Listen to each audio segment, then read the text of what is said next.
అల్లూరు జిల్లా మారేడుమిల్లి అటవీ ప్రాంతంలో జరిగిన 2 ఎన్కౌంటర్లు బూటకపు ఎన్కౌంటర్లని మావోయిస్టు మృతుల కుటుంబ సభ్యులు ఆరోపిస్తున్నారు.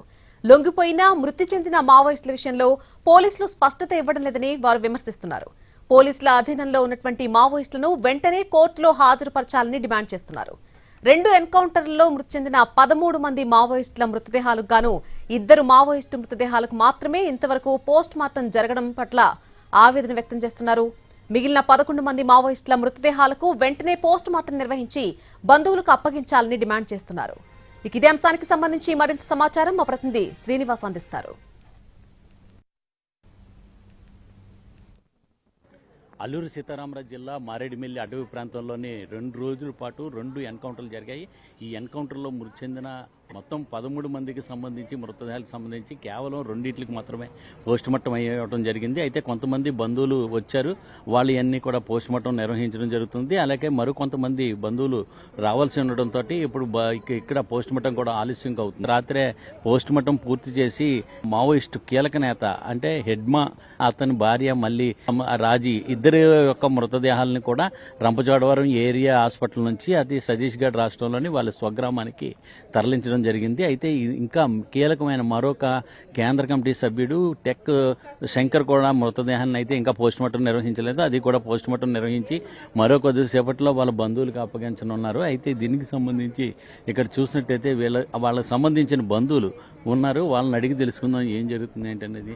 ఏంటి ఈ ఎన్కౌంటర్ మీద మీ అభిప్రాయం ఏంటి, ఎలా జరిగింది? ఏం జరిగింది అనేది మాకు తెలియదండి. నైట్ మేము ఆ విలేజ్ వాళ్ళం నైట్ సిఏ గారు ఫోన్ చేశారు, రండి బాడీ పట్టుకెళ్ళిపోయింది అని. ఆ విధంగా నైట్ బయలుదేరి మార్నింగ్ వచ్చామండి. వస్తే 9 గంటలకి సార్స్ అందరూ వస్తారు మాట్లాడదామని అన్నారు. వచ్చారు, మాట్లాడినారు. ఈవినింగ్ వరకు బాడీ ఇస్తామన్నారు. దాని గురించి వెయిట్ చేస్తున్నాం. బంధువులు అందరూ రాలేదు ఇంకా? బంధువులు అంటే ఆయనకి వాళ్ళ బెదరు వాళ్ళ అబ్బాయి వచ్చారు, వాళ్ళ చిన్న బెదరు ఒకరు ఫేరస్ స్ట్రోక్, ఆయన అక్కడ వెయిట్ చేస్తున్నారు. అంటే మిగతా వాళ్ళు ఉన్నారు కదా, ఇంకా చాలా మంది మావోయిస్టులు ఉన్నారు. 13 మందికి ఇద్దరికి వాళ్ళ గురించి అయితే మాకు తెలియదు సార్. 11 మంది రావాలి. వాళ్ళ గురించి అయితే మాకు తెలియదు. మా బాడీ గురించి అయితే నిన్న 2 ఉన్నాయి, అవి అయిన తర్వాత మీది చేసి ఇస్తామని చెప్పినారు. దాని గురించి వెయిట్ చేస్తాం. అయితే ఇక్కడ చూసినట్లయితే పోస్ట్ మార్టంకి సంబంధించి ఆ పోస్ట్ మార్టంలోని ఇక్కడ చూసినట్లయితే డిఎన్ఏ టెస్టులు చేసిన తర్వాత వాళ్ళ యొక్క బంధువులే అని నిర్ధారించిన తర్వాత మాత్రమే ఇక్కడ వాళ్ళకి ఇవ్వటం కూడా జరుగుతుంది. తర్వాత అప్పటి వరకు కూడా వాళ్ళకు ఇచ్చే పరిస్థితి అయితే కనిపించట్లేదు. దీంతో ఇక్కడ సంబంధించి చూసినట్లయితే నిన్న సాయంత్రం నుంచి జరిగిన ఇక్కడ ఎన్కౌంటర్కి సంబంధించి చూసినట్లయితే అప్పుడు కూడా ఇంకా వాళ్ళెవరికి కూడా ఇవ్వని పరిస్థితి నెలకొన్నది. అయితే ఇక్కడ మావోయిస్టు బంధుమిత్రుల ఆ సంఘం ఒకటి ఉన్నది. ఆ సంఘం సంబంధించిన సభ్యులు ఇక్కడ మన దగ్గర ఉన్నారు, వాళ్ళని అడిగి తెలుసుకున్నా. ఎలా కనిపిస్తుందమ్మా ఈ ఎన్కౌంటర్ జరిగింది? వాళ్ళు చెప్తున్న తీరు ఇదంతా చూస్తుంటే ఇది ఖచ్చితంగా హత్య అనే దగ్గర అందరూ ఎవరైనా చెప్తారనమాట. ఎందుకంటే వాళ్ళ తాలూకా ప్రకటనలు కూడా అస్పష్టంగా ఉన్నాయి. 2 రోజులుగా వాళ్ళు చేస్తున్న ప్రకటనలు కూడా సరిగా లేవు. అక్కడ మళ్ళీ జరిగిన అంటే ఇక్కడ మారేడుపల్లిలో జరిగిన దాన్ని అయితే మాత్రం ఇది ఖచ్చితంగా ఇది బూటకపు ఎన్కౌంటర్ అనేది చెప్పొచ్చు. ఎందుకంటే ఇది మావోయిస్టుల షెల్టర్ అనేది అవాస్తవమైన విషయము. గణేష్ అరుణ కూడా ఇక్కడ ఆ పరిస్థితి లేదనేది మావోయిస్ట్ పార్టీయే ప్రకటించింది. ఎందుకంటే ఈ ప్రాంతంలో మావోయిస్ట్ పార్టీ తాలూకా 10 సంవత్సరాల నుంచి ఎటువంటి ఉనికి కూడా ఇక్కడ లేదు. ఇలాంటి దగ్గర వాళ్ళు షెల్టర్ జోన్ గా వచ్చారు అని చెప్పడం అయితే ఇది అవాస్తవం. అంటే ఇక్కడ సంబంధించి కీలకమైన నేతలు కూడా ఇంకా పోలీసులు ఆధీనంలో ఉన్నారనుకోండి అనుమానాలు వ్యక్తం అవుతున్నాయా? ఇందులో కూడా దేవ్జీ కూడా ఉన్నాడని చెప్పారు. అంటే వాళ్ళు చెప్తున్న ప్రకటనలు బట్టి అయితే మాకైతే ఇప్పటికీ నమ్మకం కుదరట్లేదు. ఎందుకంటే మొదటి రోజు ఒక 6గురిని ప్రకటించారు.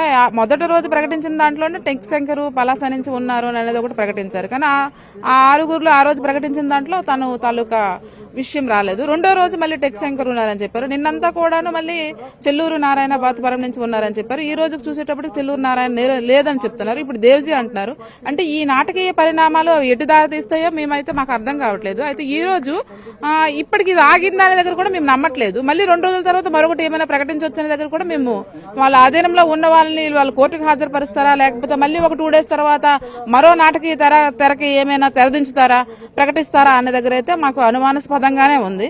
మేము ఏది చెప్పలేము. ఎందుకంటే వాళ్ళ తాలూకా పరిస్థితులు చూస్తుంటే ఇప్పుడు చూస్తున్నాం కదా, డిఐజీ గారు ఇప్పుడు వచ్చారు. గాలి మేఘ ఎలా వచ్చారంటే ఆయన ఎందుకు వచ్చారో అసలు ఎందుకు వెళ్లారో కూడా అర్థం కాలేదు. అసలు ఎటువంటి విషయం కూడా మాట్లాడలేదట. కూడా ఒక 2 నిమిషాల్లో వచ్చి వెళ్లారు. కాబట్టి ఇదంతా కూడా ఒక నాటకీయ పరిణామం అనిపిస్తుంది. జనజీవన స్రవంతిలో కలవమని చెప్పాము, అయినా సరే కలవట్లేదు.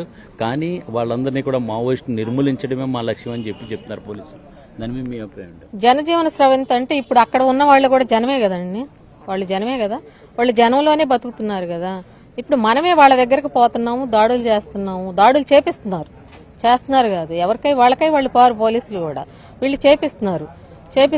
అక్కడ మావోయిస్ట్ పార్టీని నిర్మూలిస్తాము, ఇట్లా 2026 మార్చి 31 కల్లా తుదముట్టిస్తామని చెప్పి మాట్లాడుతున్నారు.